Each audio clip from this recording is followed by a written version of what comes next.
Natunton ng Billionaire News Channel ang sinasabing nabiling bahay ni Ako Bicol Party List Representative Zaldico sa Paris, France.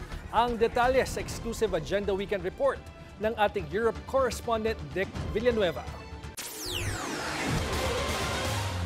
Mula sa Hague, bumiyahe sa Paris si Atty. Trixie Cruz Angeles, bunsod na rin ang imbitasyon ng kanyang mga followers. Mainit naman siyang sinalubong ng mga kababayan na karamihan ay Duterte supporter. Dito natanong ang dating opisyal tungkol sa talamak na korupsyon sa Pilipinas at pagbibitiw ni Baguio City Mayor Benjamin Magalong bilang Special Advisor to the Independent Commission for Infrastructure. So, biglang nagpa-imbestiga ngayon si Presidente. Supposedly, after may kinonduct sila na inspection. So, biglang nagpaaral si PBBM na grupo ng mga abogado niya kung mayroong conflict of interest si Mayor Magalong. So, ibig sabihin, pinaiimbestigahan ni BBM yung investigador niya. So, nakaka-insulto na yun kasi in-appoint na niya tapos pinagdududahan siya kung mayroon conflict of interest. Sa nangyaring welfare visit kay FPRRD sa ICC Detention Center ng Embahada ng Pilipinas sa The Hague, Netherlands. Standard yung welfare check. Ginagawa talaga yan ng DFA tsaka in coordination with the DMV, yung Department of Migrant Workers. Depende kung sino yung nakadetain. Pero kailangan coordinated yan with the lawyer. Lalong-lalo na kasi yung Philippine government, halos yun na yung prosecutor. Diba? Tumutulong sila sa prosecution. Ibig sabihin, kalaban yon. So, hindi pwedeng i-interview yung akusado ng kalaban. Lalo na wala yung lawyer.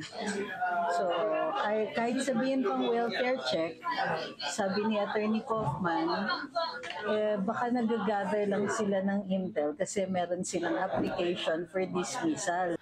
Tungkol naman sa interim release ni FPRRD, hinihiling kasi sa interim release. Yes po. So subject to conditions.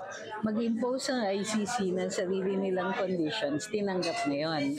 Tapos yung isang requirement is may tumanggap na host country.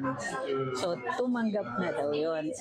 Dati sinasabi nga ni Inday, several countries interesado, pero hindi nila binabanggit talaga which one. Yes po. Kasi pwede may danger na mag-intervene yung Philippine government para hindi siya makapunta doon. Samantala, tukoy na ang di umano'y nabiling bahay ni Ako Bicol Party List Congressman Zaldico sa Paris. Ayon sa ating source, matatagpuan ito sa 31 Avenue Montan sa 8th District ng Paris. Hindi gaanong makita ang buong harap ng building dahil under renovation ang ground floor na butik ng isang kilalang brand. Ang nasabing avenue ay kilalang pasyalan ng mga turista dahil sa mga sikat na brands. Dito nakatira ang mga kilala at mayayamang personalidad tulad ng royal family, politician at celebrities. Nasa tapat din ng 31 Avenue Montan ang butik ng world's most valuable luxury brand. Nasa dulo ng Avenue Montan ay ang panoramic view ng iconic Eiffel Tower na isang kanto lang ang pagitan sa Avenue George V na matatagpuan naman ang luxurious 4-star hotel na madalas tuluyan din ng pamilya ni Zaldico at ang kanyang mga bisita.